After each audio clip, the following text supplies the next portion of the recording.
Hello बच्चों, let's read the given question. The question says positive like charge of linear density lambda 1 is passed on the outer circumference of an annular disk having outer radius 2r. Negative like charge of linear density lambda 2 is passed on the inner circumference of the disk having inner radius r.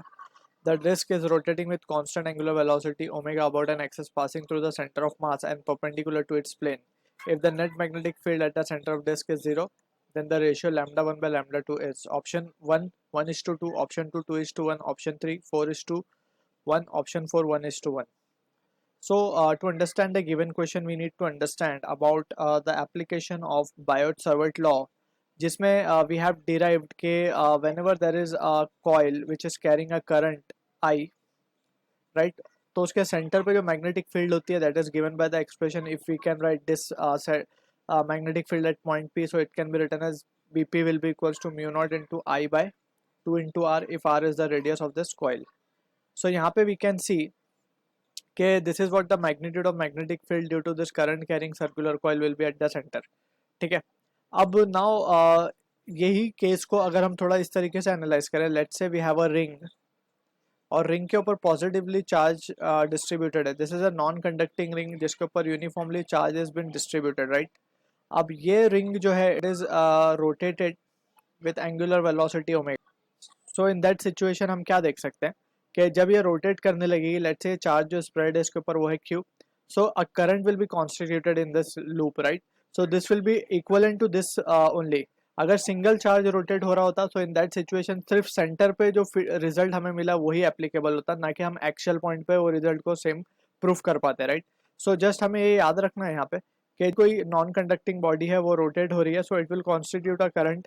And in that situation centre पे जो भी result के, जैसे यहाँ का जो centre पे हमने निकाला है result, so that will be the same result for this ring also, right. अगर ये कहीं एक्चुअल पॉइंट पे हमसे पूछा जाता तो रिजल्ट कुछ और आता जो कि हमें एक्चुअल रिजल्ट से वो डिफर करता.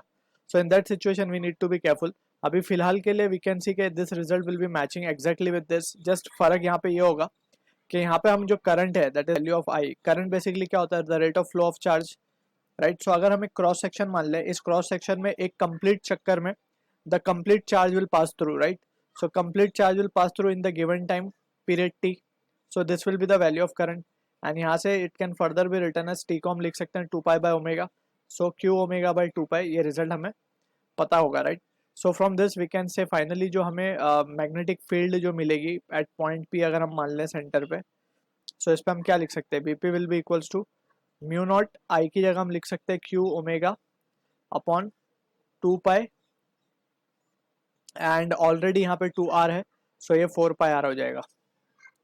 सो this will be the result we are getting for charged ring जो कि रोटेट हो रही है विद एंगुलर वेलोसिटी ओमेगा.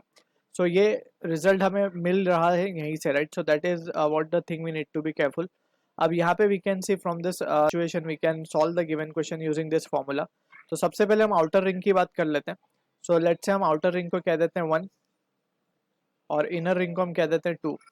सो पहले हम बाहर की बात करें 1 की. So in that situation we can write magnetic field due to 1 that is outer ring will be equals to mu not, इसके ऊपर पॉजिटिवली चार्ज स्प्रेड है, सो हम इसको लिख देंगे let's say Q1 omega, right, divided by 4 pi R. तो R 2 R है basically इसका आउटर वाले का.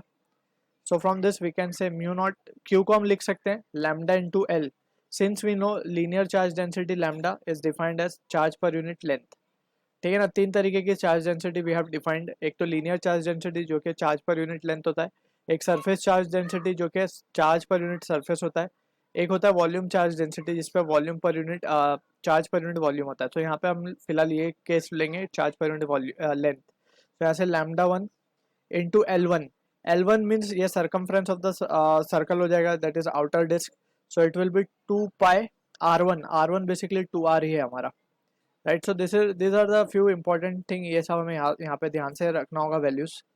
डिवाइडेड बाय ये हो जाएगा 8 पाई आर. सो जो रिजल्ट आ रहा है हमारे पास finally we can say it has to be mu one mu not lambda 1 और पाई आर कैंसल और नीचे जस्ट एक 2 बचेगा डिवाइड बाय 2. सो ये वैल्यू हमें मिली B1 की, राइट. मैग्नीट्यूड जस्ट हम निकाल रहे हैं अभी. दूसरी बात हमसे यहाँ पे बोली जा रही है, अब दूसरी के लिए हम चेक करेंगे जैसे इनर के लिए.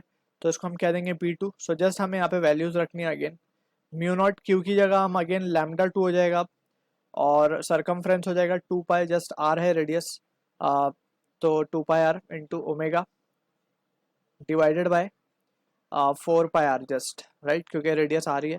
सो इन दैट सिचुएशन हमें मिलेगा mu not lambda 2 omega upon 2।